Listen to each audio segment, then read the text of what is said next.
नमस्कार, स्वागत है आप सभी का। आपके साथ मैं हूं पुनीत। खबरें वो जिनका जुदा है अंदाज, खबरें वो जो हैं अलग और ख़ास, और ऐसी खबरों को दुनिया जहां से समेटे हम लाते हैं आपके पास। इनमें कुछ खट्टी हैं तो कुछ में भरी है मिठास, इसलिए कहते हैं इन्हें खबरें ज़रा ख़ास। तो चलिए देर कैसी, शुरू करते हैं ख़ास खबरों का ख़ास बुलेटिन, खबरें ज़रा हटके।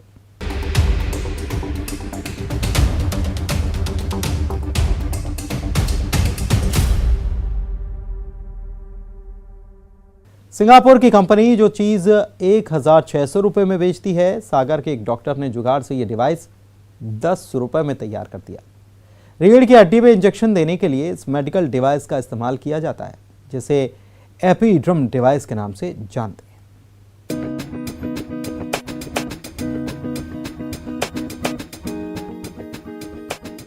जिस डिवाइस की कीमत 600 से 1600 रुपए है, उसे बुंदेलखंड मेडिकल कॉलेज के एक डॉक्टर ने देसी जुगाड़ से महज 10 रुपए में तैयार कर दिया है। इस डिवाइस का नाम एपिडर्म डिवाइस है। ये डिवाइस रीढ़ की हड्डी समेत दर्द से जुड़ी दूसरी बीमारियों में इंजेक्शन देने में काम आती है। इंजेक्शन लगाने का अनुभव नहीं है, वो भी इसके माध्यम से एपिड्यूरल लगा सकते हैं। और यदि कोई शिक्षक अपने विद्यार्थियों को सिखाना चाहता है तो वो दूर खड़े होकर भी फुग्गा पिचकने की वजह से आपको बता देगा कि भाई आप सही जगह पर पहुंच गए हैं। तो ये $100 की एपिड्रम डिवाइस के जवाब में मेरा 10 रुपये का देसी जुगाड़ वाला जवाब। जय हिंद। दरअसल कुछ साल पहले सिंगापुर की एक कंपनी से एपिडर्म डिवाइस मंगाने के लिए संपर्क किया गया था। कंपनी की तरफ से ये डिवाइस पाकिस्तान के कराची ब्रांच से लेने की बात कही गई, लेकिन उस समय चल रहे भारत पाक संबंधों का हवाला देते हुए ब्रांच ने डिवाइस भेजने से इनकार कर दिया, जिसके बाद 10 रुपए वाली ये जुगाड़ वाली डिवाइस वजूद में आई। जो एपिड्रम करके कंपनी मैन्युफैक्चर करती हैं वो थोड़ा कॉस्टली आता है, और वो उन्होंने हमें देने से मना कर दिया था। कुछ भारत पाकिस्तान का मसला पड़ रहा था, तो बोले दो देशों के बीच में केवल जरूरी सामान भेजने की संधि है, तो ये हमने 10 रुपए के खर्चे पर बनाई है। ये इसमें क्या रहता है, एपिड्यूरल स्पेस करके एक स्पेस होता है, उसमें रहता है नेगेटिव प्रेशर, तो वो किसी भी प्रकार की एयर को सक कर लेता है।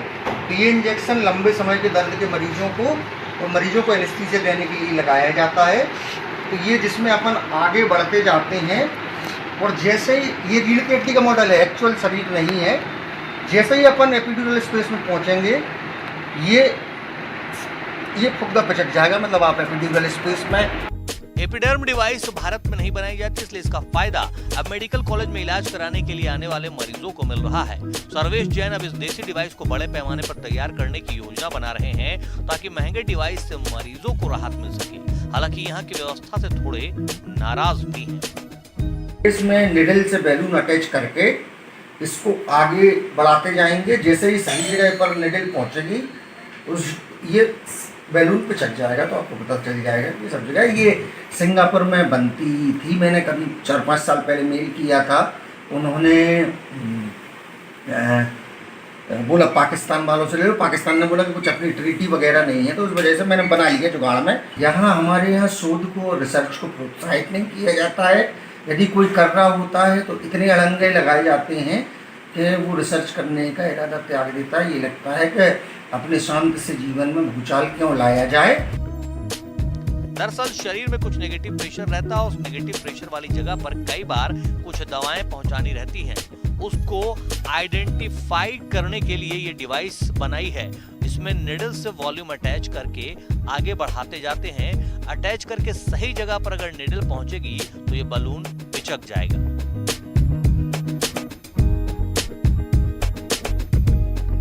जुगाड़ से बनाई गई डिवाइस का उपयोग कई बार किया जा सकता है।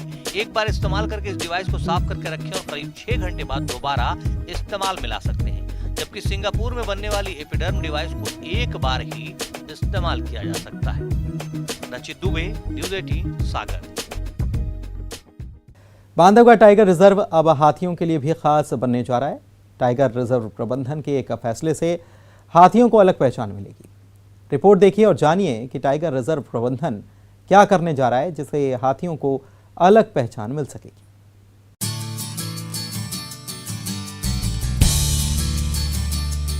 बाघों के गढ़ बांधवगढ़ टाइगर रिजर्व में पानी में अटखेलियां कर रहे ये हाथी अब खास बनने जा रहे हैं। अब आप कहेंगे कि हाथी तो होते ही खास हैं, अब और क्या खास बनेंगे? तो हम आपको बता दें कि ये किस तरह खास बनने जा रहे हैं। बांधवगढ़ टाइगर रिजर्व को यूं तो बाघों का गढ़ कहा जाता है, लेकिन यहाँ पर हाथियों की भी अपनी एक जगह है। तो अब जबकि 2022 में टाइगर रिजर्व में बाघों और दूसरे जीवों की गणना होगी, तो जंगली हाथियों को भी इस दायरे में पहली बार लाया जाएगा। दरअसल टाइगर एस्टिमेशन के दौरान हाथियों की भी गणना होगी और इसके लिए सर्वे टीम हाथियों का गोलस यानी गोबर के सैंपल कलेक्ट करेगी, जिसे डीएनए जांच के लिए लैब भेजा जाएगा। बांधवगढ़ टाइगर रिजर्व के क्षेत्र संचालक विसेंट रहीम इसके पीछे का तर्क बताते हुए कहते हैं कि डीएनए टेस्ट हो जाने से हाथियों की अपनी अलग पहचान तो होगी ही, साथ ही बीमारी के समय उनके इलाज और रखरखाव में भी खास मदद मिलेगी। की जो विशेषता है उसमें एक चीज़ और है विशेषकर, क्योंकि हमारे यहाँ पर जंगली हाथी पाए जाते हैं, तो जंगली हाथियों की भी इसमें गणना में लिया जाएगा और इसमें जो उनका जो गोबर होता है जिसे बोलस कहते हैं अंग्रेजी में, उसके सैंपल भी लिए जाएंगे। तो डीएनए सैंपलिंग करवाई जाएगी उसकी, जिसके माध्यम से ये पता लगाया जाएगा कि ये हाथियों की भी पहचान उसमें हो सकेगी। इस समय बांधवगढ़ में 14 पालतू गजराजों के साथ ही उड़ीसा और छत्तीसगढ़ से आए करीब 50 जंगली हाथियों का डेरा है, जो कि करीब 2 साल से बांधवगढ़ के जंगल को अपना बसेरा बनाए हुए। टाइगर रिजर्व प्रबंधन के इस फैसले से अब हाथियों की भी अपनी पहचान कायम होगी। विजेंद्र तिवारी, न्यूज़ 18, उमरिया। NHAI ने हाल ही में एक ऐसी अनोखी हाईवे का निर्माण पूरा किया है जो अपने आप में इंजीनियरिंग का बेजोड़ नमूना साबित हो रहा है। हवा में झूलता नजर आने वाला ये एलिवेटेड हाईवे वन्य प्राणियों की सुरक्षा के लिहाज से पहले और अनोखे मॉडल के रूप में पूरे विश्व में देश की अलग पहचान कर रहा है।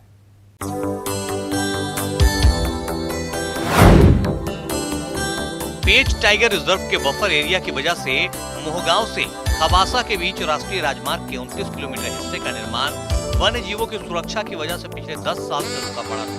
वक्त की मांग को ध्यान में रखते हुए मौजूदा सरकार ने तमाम अड़चनों को दूर करते हुए इस हिस्से को वन्य जीवों की सुरक्षा को ध्यान में रखते हुए पुरानी सड़क को 4 लेन में बदलने का नया प्लान तैयार किया और किसी टाइगर रिजर्व के बीच से गुजरने वाली देश के पहले साउंड एंड लाइट प्रूफ राष्ट्रीय राजमार्ग की नींव रखी गई।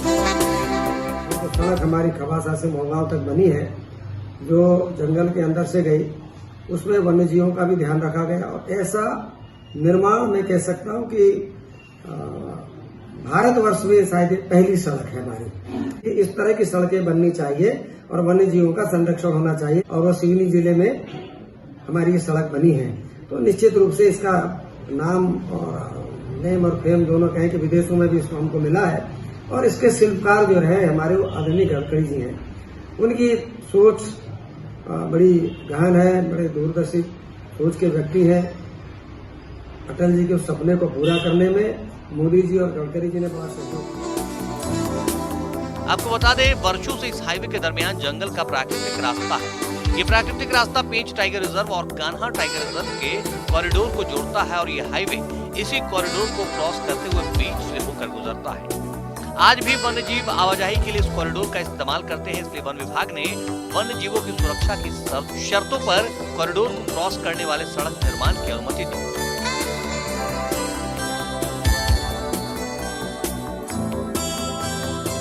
पहले के प्रोजेक्ट में बड़े बदलाव किए गए और 950 करोड़ की लागत से इस प्रोजेक्ट को और भी हाईटेक स्वरूप दिया गया। राजमार्ग के 3.5 किलोमीटर हिस्से में 14 एनिमल अंडरपास का निर्माण किया गया। साथ ही पानी निकासी के लिए 58 कलवर्ट यानी पुलिया में से 18 एनिमल क्रॉसिंग कलवर्ट बनाए गए, जिससे वन्य जीव सड़क के नीचे से आसानी से सड़क पार कर सके। विशेषता यह है कि हाईवे तो है, लेकिन इसमें जानवरों को निकलने के लिए, वन्य प्राणियों को निकलने के लिए नीचे से 14 अंडरपासेस भी बने हुए हैं। और इन अंडरपासेस का मैं आपको जानकारी दे दूं कि बहुत अच्छी तरीके से जानवर उपयोग कर रहे हैं। यदि आप इन अंडरपासेस में गुजरकर हम लोग चूंकि निरीक्षण के दौरान देखते हैं तो हमें काफी वन्य प्राणियों के, बाघ के, तेंदुओं के और अन्य वन्य प्राणियों के पगमार्क मिलते हैं, जिससे हम इस बात को बहुत अच्छी तरीके से आपके साथ बड़े विश्वास के साथ कह सकते हैं कि वन्य प्राणी इसका बहुत अच्छी तरीके से उपयोग कर रहे हैं यहाँ। और जो जिस प्रकार की घटनाएं पहले होती थी कि बहुत अधिक वन्य प्राणी रोड में आ जाते थे, अब इस प्रकार की घटनाएं भी प्रकाश में नहीं आ रही हैं। तो मैं ये आपसे निश्चित रूप से कह सकता हूँ कि ये बहुत जो प्रयास था, जो प्रयोग हुआ था, काफी सफल हुआ। सबसे अच्छी बात यह है कि वन्य जीवों के लिए प्राकृतिक रास्ता बनाए रखने का इंतजाम हाईवे में किया गया है। करीब 5 मीटर ऊंचे एनिमल अंडरपास के ऊपरी हिस्से से वाहन निकल रहे हैं और निचले हिस्से से वन्य प्राणियों की आवाजाही हो रही है। वन क्षेत्र की 21.69 किलोमीटर एलिवेटेड 4 लेन सड़क और अंडरपास के दोनों किनारों पर साउंड बैरियर और हेडलाइट रिड्यूसर लगाकर लगभग 4 मीटर स्टील की ऊंची दीवार तैयार की गई है। इस दीवार की वजह से भारी वाहनों के हेडलाइट की तेज रोशनी और शोरगुल का जंगल तक पहुंच पाना मुश्किल है।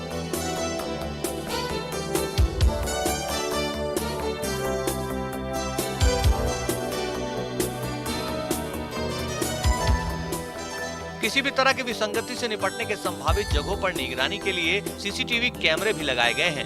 निर्माण कार्य पूरा होने के बाद ये हाईवे वन्य प्राणियों की सुरक्षा के लिहाज से देश का पहला हाईवे बन गया है, जिसकी चर्चा देश और विदेश में हो रही है। Azhar Khan, news 18, Sydney. यहाँ रुक रहे हैं एक छोटे से ब्रेक के लिए, जल्द होंगे हाजिर, बने रहिए आप।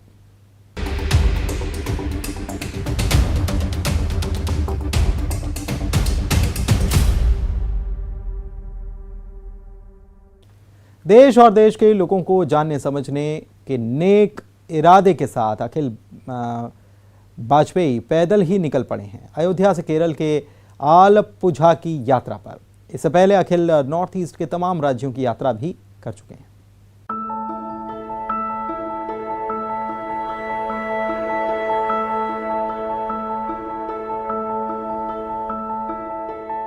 एक 29 साल का युवक पैदल ही भारत के भ्रमण पर निकला है, जिसने अब तक 2200 किलोमीटर का पैदल सफर तय कर लिया है और जहां जहां से गुजरा भारत की संस्कृति को करीब से जानने की कोशिश की है।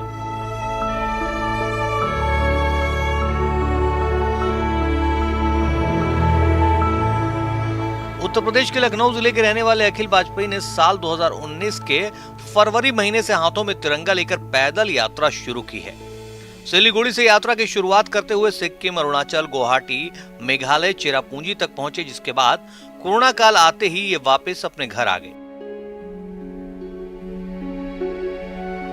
कुछ दिन विश्राम करने के बाद 1 जुलाई से अयोध्या से पैदल यात्रा करते हुए काशी गया पहुंचे, जहां से फिर खजुराहो से पन्ना, कटनी, जबलपुर होते हुए ये मंडला जिला पहुंचे। अब तक 3600 किलोमीटर से ज्यादा का पैदल सफर तय कर देश की संस्कृति, अनेकता में एकता के दर्शन, क्षेत्रीय इलाकों की परंपरा को जानने के लिए अपने घर से निकले। 2-3 साल पहले सन 2018 में मेरा मतलब एक तो समाचार देखते हुए और दूसरा देखते हुए चीज़ें कि बहुत गड़बड़ चल रहा है ये वो, और इस बात पे हमें भरोसा नहीं होता था, क्योंकि हमें नहीं लगता है हम लोग अलग हैं। हमें लगता है, बचपन से स्कूल में पढ़ा है कि भारत एक है, हम सब भाई हैं। अखिल वाजपेयी ने बीएससी एनिमेशन मल्टीमीडिया कोर्स कर रखा और एक निजी कंपनी में 28,000 की नौकरी भी करते थे। इस बीच अखिल को न्यूज चैनलों, समाचार पत्रों, सोशल मीडिया में देश की हालत बहुत अच्छी नहीं बताई जा रही थी। विचार आया कि क्यों न खुद ही देश में भ्रमण कर हालात को खुद जाना जाए। अपने कमाए हुए पैसों को इकट्ठा कर अखिल निकल गए पैदल यात्रा पर। इस दौरान परिजनों ने शुरू में तो इनके इस निर्णय पर असहमति जताते हुए रोकने का बहुत प्रयास किया, लेकिन दृढ़ संकल्प और देश को जानने की लालसा के चलते आखिर उन्हें भी हार माननी पड़ी और अब परिजन भी पूरा सहयोग कर रहे हैं।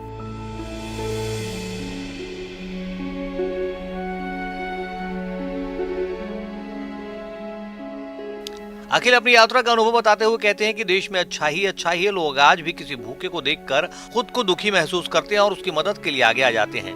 अखिल को खुद भी अपने टेंट को खोलने और भोजन बनाने की बहुत कम ही आवश्यकता पड़ी है।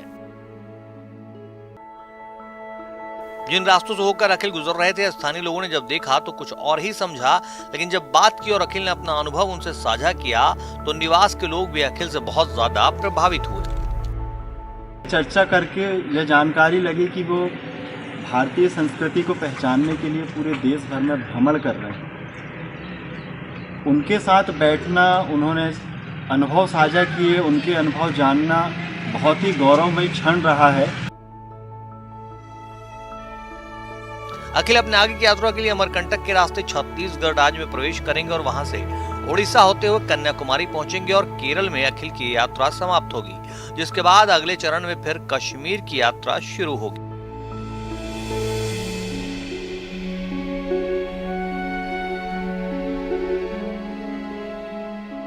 भारत अनेकता में एकता वाला देश है। अलग अलग बोलियां, अलग अलग भाषाएं, खान पान, रहन सहन, सब कुछ जुदा, लेकिन सबका दिल एक साथ भारत के लिए धड़कता है। इसी से देश की समृद्ध संस्कृति को समझा जा सकता है। इसी विचार के साथ अखिल वाजपेयी निकल पड़े हैं देश की सांस्कृतिक परिधि को नापने और अनेकता में एकता के दर्शन करने। कृष्ण साहू, न्यूज़ 18, मंडला।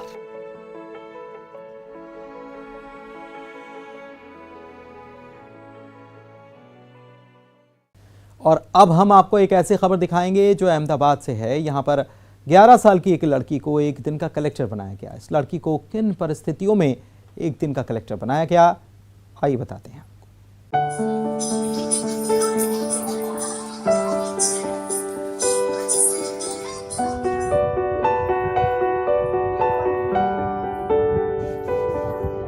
ये दोनों ही तस्वीरें 11 साल की फ्लोरा असोदिया की हैं।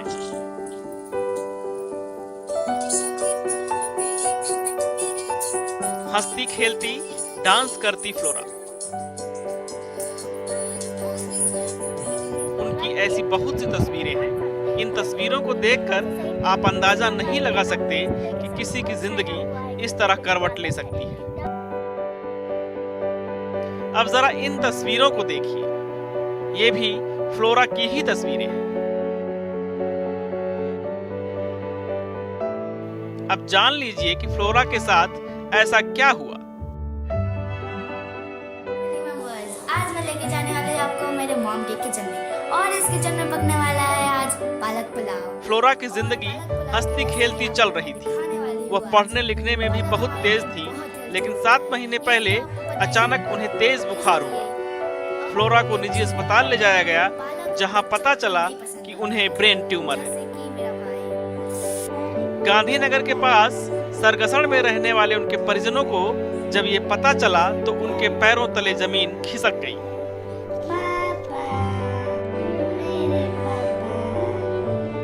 फ्लोरा पढ़ लिखकर कलेक्टर बनना चाहती थी। उनके माता पिता को ये चिंता सताने लगी कि फ्लोरा की ये इच्छा अब अधूरी रह जाएगी। लेकिन फ्लोरा की इच्छा पूरी करने के लिए एक एनजीओ ने अहमदाबाद के कलेक्टर से मुलाकात की, जिसके बाद अहमदाबाद कलेक्टर ने अहम फैसला लेते हुए फ्लोरा को अहमदाबाद जिले का एक दिन का कलेक्टर बनाया और इनकी इच्छा पूरी की। फ्लोरा को कलेक्टर की चेयर पे हमने बिठाया है।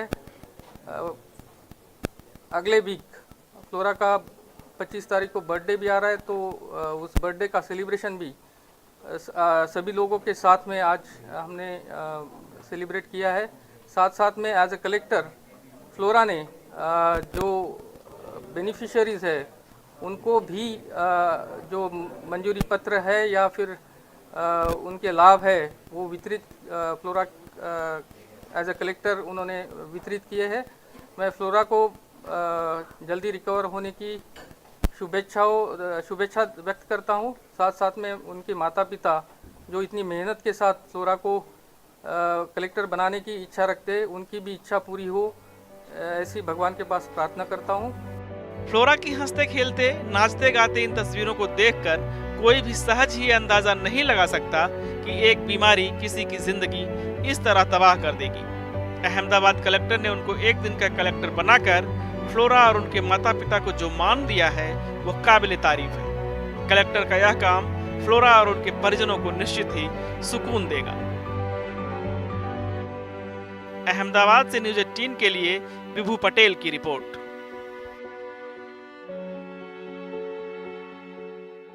विश्व प्रसिद्ध बस्तर दशहरे की डेरी कढ़ाई की रस्म विधि विधान के साथ संपन्न कर दी गई। करीब 600 साल पुरानी परंपरा का निर्वाह करते हुए पारंपरिक तरीके से इस रस्म को पूरा किया गया। इस रस्म के पीछे 143 साल पुराना इतिहास भी जुड़ा हुआ है।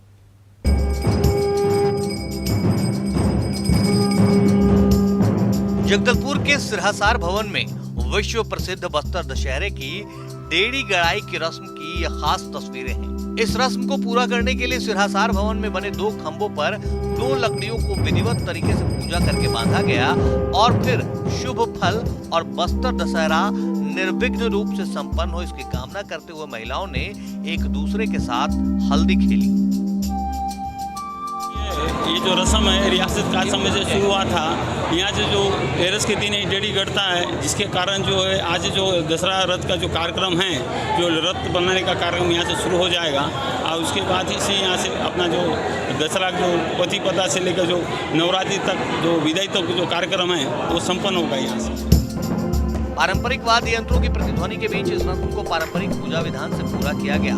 दशहरा समिति से जुड़े लोगों के मुताबिक ये रस्म 600 साल पुरानी है। इस रस्म को पूरा करने के लिए बस्तर दशहरा समिति के अध्यक्ष सांसद दीपक बैज ने सभी को दशहरा पर्व की शुभकामनाएं दी।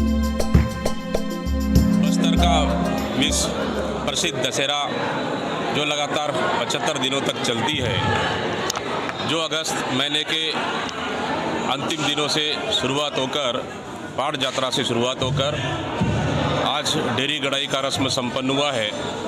निश्चित रूप से मैं बस्तर की जनता को, बस्तर के लोगों को बहुत बहुत बधाई देता हूं, क्योंकि माई दंतेश्वरी के आशीर्वाद से हमारा दशहरा की शुरुआत हो चुकी है।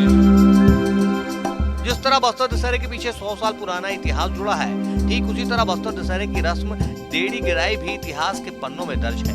पुरातत्व विभाग के सदस्य के मुताबिक डेरी गड़ाई की रस्म पहले राजमहल परिसर में पूरी की जाती थी, लेकिन समय बदलने के साथ इस रस्म को पूरा करने के लिए जगदलपुर सिरहासार भवन का निर्माण 143 साल पहले कराया गया। तेलंगाना के सिरोचा के डिप्टी कमिश्नर ने इस भवन की आधारशिला रखी थी। तब से लेकर आज तक डेरी गड़ाई की रस्म इस भवन में निभाई जाती है। तो डेरी गड़ाई का कुल मतलब ये है कि जो कलाकार कारीगर जो आएंगे उनके ठहरने के लिए हमने नियत स्थान को नियत कर दिया है। रही बात ये कहाँ से, तो कम से करीब 143 साल से सिरहासार में ये परंपरा निभाई जा रही है। इसके पहले ये गांव वाले अपने स्तर पर झोपड़ी बनाते थे, वहाँ रहते थे और रथ बनाते थे। सिरोंचा के जो डिप्टी कमिश्नर थे उस समय, उन्होंने ये प्रक्रिया शुरू की थी। यहाँ पर मुरिया दरबार की भी शुरू उन्होंने की थी। तो जो सिरहासार है अपने आप में बस्तर दशहरा के विभिन्न रीति रिवाजों के साथ कई ऐतिहासिक दशहरा के उत्सवों का गवाह भी है। हर बार की तरह इस बार भी बस्तर दशहरे को भव्य बनाने के लिए विशेष तैयारियां की जा रही हैं। सूबे के मुखिया को बस्तर दशहरे का न्योता दिए जाने की भी तैयारी की जा रही है। विदेशी पर्यटकों की संख्या को बढ़ाने की दिशा में भी इस बार काम किया जा रहा है। मतलब डेरी गड़ाई के बाद अब रथ निर्माण का काम शुरू हो जाएगा।